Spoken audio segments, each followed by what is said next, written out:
ನಮಸ್ಕಾರ ಎಲ್ಲರಿಗೂ. ಬೈಬಲ್ನ ಪ್ರವಾದನೆಗಳು ಸಾವಿರಾರು ವರ್ಷಗಳ ಇತಿಹಾಸವನ್ನ ಒಳಗೊಂಡಿವೆ ಅಲ್ವಾ? ಆದ್ರೆ ಅವೆಲ್ಲವನ್ನು ಒಂದೇ ಒಂದು ಕಾಲರೇಖೆಯಲ್ಲಿ ಜೋಡ್ಸೋಕೆ ಸಾಧ್ಯನಾ? ಬನ್ನಿ, ಇವತ್ತು ನಾವು ಈ ಒಂದು ಸಂಕೀರ್ಣವಾದ ಒಗಟನ್ನ ಬಿಡಿಸೋಕೆ ಪ್ರಯತ್ನಿಸುವ ಒಂದು ತುಂಬಾನೇ ರೋಚಕವಾದ ಕಲ್ಪನೆಯನ್ನ ನೋಡೋಣ. ಅಸಲಿ ಪ್ರಶ್ನೆನೇ ಇದು. ಧರ್ಮಗ್ರಂಥಗಳಲ್ಲಿ ನಮ್ಗೆ ಬೇರೆ ಬೇರೆ ಪ್ರವಾದನಾತ್ಮಕ ಸಂಖ್ಯೆಗಳು ಸಿಗುತ್ತೆ. ಅವೆಲ್ಲವನ್ನೂ ಒಂದೇ ಅರ್ಥವಾಗುವಂಥ ಟೈಮ್ಲೈನ್ನಲ್ಲಿ ಜೋಡ್ಸೋಕ್ಕಾಗತ್ತಾ? ಇದು ನಿಜವಾಗ್ಲೂ ಶತಮಾನಗಳಿಂದ ವ್ಯಾಖ್ಯಾನಕಾರರಿಗೆ ಒಂದು ದೊಡ್ಡ ಸವಾಲಾಗಿದೆ. ನೋಡಿ, ಬೈಬಲ್ನ ಪ್ರವಾದನೆಗಳಲ್ಲಿ ಈ ಸಂಖ್ಯೆಗಳು ಪದೇ ಪದೇ ಬರುತ್ತೆ. 70 ವಾರಗಳು, 2300 ದಿನಗಳು, 1260 ದಿನಗಳು ಮತ್ತು 1335 ದಿನಗಳು. ಇವೆಲ್ಲ ಬೇರೆ ಬೇರೆ ಘಟನೆಗಳ ಅಥವಾ ಒಂದೇ ದೊಡ್ಡ ಕಾಲರೇಖೆಯ ಭಾಗಗಳ. ಇವುಗಳ ನಡುವಿನ ಸಂಬಂಧವನ್ನು ಕಂಡುಹಿಡಿಯುವುದೇ ನಮ್ಮ ಮುಂದಿರುವ ಸವಾಲು. ಇವತ್ತಿನ ನಮ್ಮ ವಿಶ್ಲೇಷಣೆ ಒಂದು ಬಹಳ ಧೈರ್ಯದ ಕಲ್ಪನೆಯನ್ನ ನಮ್ಮುಂದೆ ಇಡುತ್ತೆ. ಇದರ ಪ್ರಕಾರ ಕೊನೆಯ ಒಂದು ವಾರ ಮತ್ತು 2300 ದಿನಗಳು ಅನ್ನೋ ಎರಡು ಪ್ರಮುಖ ಪ್ರವಾದನಾತ್ಮಕ ಅವಧಿಗಳು ಒಂದೇ ಒಂದು ಕ್ಷಣದಲ್ಲಿ ಶುರುವಾಗುತ್ತೆ. ಒಂದು ವೇಳೆ ಇದು ನಿಜವೇ ಆಗಿದ್ರೆ ಇದು ಇಡೀ ಕಾಲರೇಖೆಯ ಒಗಟನ್ನ ಬಿಡಿಸೋಕೆ ಒಂದು ದೊಡ್ಡ ಕೀಲಿ ಆಗ್ಬಹುದು. ಹಾಗಾದ್ರೆ ಬನ್ನಿ, ಈ ಕಲ್ಪನೆಯ ಮೊದಲ ಅಡಿಪಾಯವನ್ನ ನೋಡೋಣ.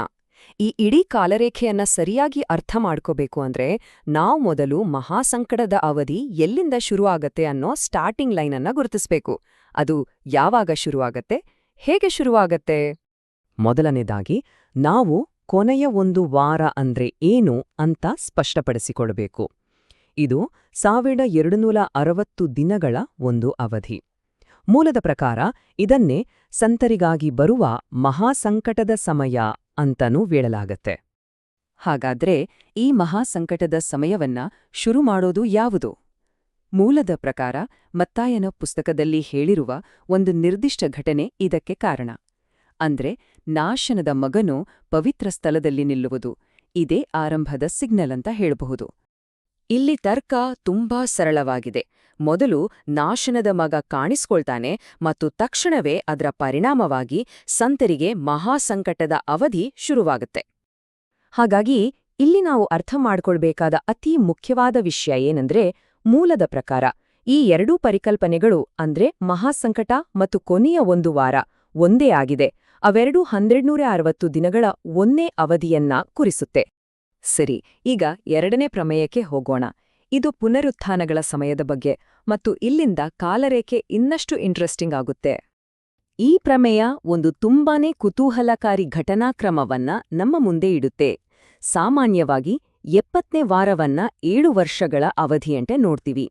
ಮೂಲದ ಪ್ರಕಾರ ಮೊದಲ ಪುನರುತ್ಥಾನ ಈ 7 ವರ್ಷಗಳ ಮಧ್ಯದಲ್ಲಿ, ಅಂದ್ರೆ ಮಹಾಸಂಕಟ ಶುರುವಾಗೋಕೆ ಸ್ವಲ್ಪ ಮೊದಲುವಾಗುತ್ತೆ. ಇದು ಒಂದು ದೊಡ್ಡ ಪ್ರಶ್ನೆಯನ್ನ ನಮ್ಮ ಮುಂದೆ ಇಡುತ್ತೆ ಅಲ್ವಾ? ಹಾಗಾದ್ರೆ ಸಂಕಟದ ಸಮಯದಲ್ಲಿ ಭೂಮಿಯ ಮೇಲೆ ಯಾರಿರ್ತಾರೆ? ನೋಡಿ, ಇಲ್ಲಿ ಒಂದು ತಾರ್ಕಿಕ ತೀರ್ಮಾನಕ್ಕೆ ಬರ್ಲೇಬೇಕು.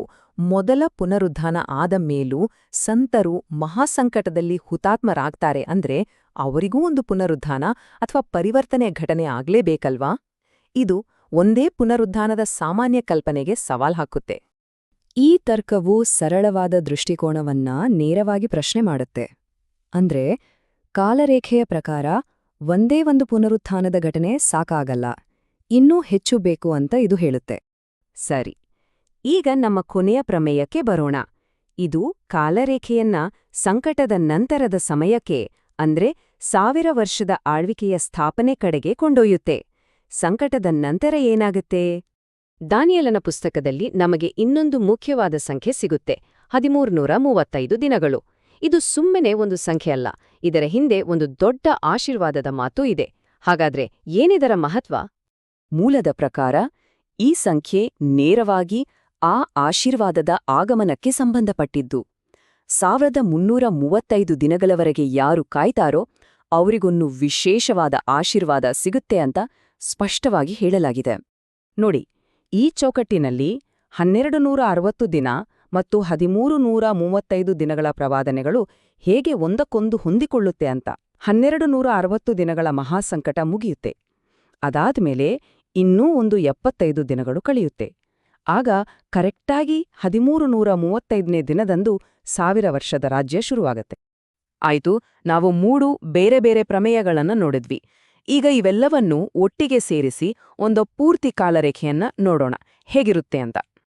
ಈ ಚಾರ್ಟ್ ಇದೆಯಲ್ವಾ, ಇದು ಇಡೀ ಕಲ್ಪನೆಯ ಸಾರಾಂಶ.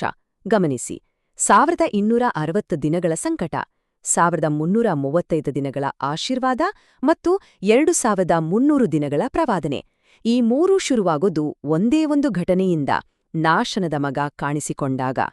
ಈ ಚಾರ್ಟ್ ಪ್ರಕಾರ 2300 ದಿನಗಳ ಕೊನೆಯಲ್ಲಿ ಪವಿತ್ರ ಸ್ಥಳದ ಶುದ್ಧೀಕರಣ ಆಗುತ್ತೆ. ಆದ್ರೆ ಇಲ್ಲಿ ಅತೀ ಕುತೂಹಲಕಾರಿ ವಿಷಯ ಅಂದ್ರೆ 1260 ದಿನಗಳ ಸಂಕಟ ಮುಗ್ದ ಮೇಲೂ 1335ನೇ ದಿನ ರಾಜ್ಯ ಶುರುವಾಗೋಕೆ ಮಧ್ಯದಲ್ಲಿ 75 ದಿನಗಳ ಗ್ಯಾಪ್ ಇದೆ. ಈ ಕಾಲರೇಖೆ ಒಂದು ಹೊಸ, ತುಂಬಾನೇ ಮುಖ್ಯವಾದ ಪ್ರಶ್ನೆಯನ್ನ ಮುಟ್ಟುಹಾಕುತ್ತೆ. ಸಂಕಟ ಮುಗಿದು 1000 ವರ್ಷದ ರಾಜ್ಯ ಶುರುವಾಗೋ ಮಧ್ಯದ ಆ 75 ದಿನಗಳಲ್ಲಿ ಏನಾಗುತ್ತೆ? ಈ 75 ದಿನಗಳ ಗ್ಯಾಪ್ನಲ್ಲಿ ನಡೆಯಬಹುದಾದ ಕೆಲವು ಪ್ರಮುಖ ಪ್ರವಾದನಾತ್ಮಕ ಘಟನೆಗಳನ್ನ ಮೂಲದಲ್ಲೇ ಗುರುತಿಸಲಾಗಿದೆ, ಆದರೆ ಅವುಗಳ ನಿಖರವಾದ ಸಮಯವನ್ನ ಈ ಕಾಲರೇಖೆಯಲ್ಲಿ ಇನ್ನೂ ಇರಿಸಿಲ್ಲ. 7 ಉಪದ್ರವಗಳು, ಜಾರಸ್ತ್ರೀಯ ನಾಶ, ಮೃಗದ ನ್ಯಾಯತೀರ್ಪು ಮತ್ತು ಸೈತಾನನ ಬಂಧನ ಇವೆಲ್ಲ ಯಾವಾಗ ನಡೆಯುತ್ತೆ?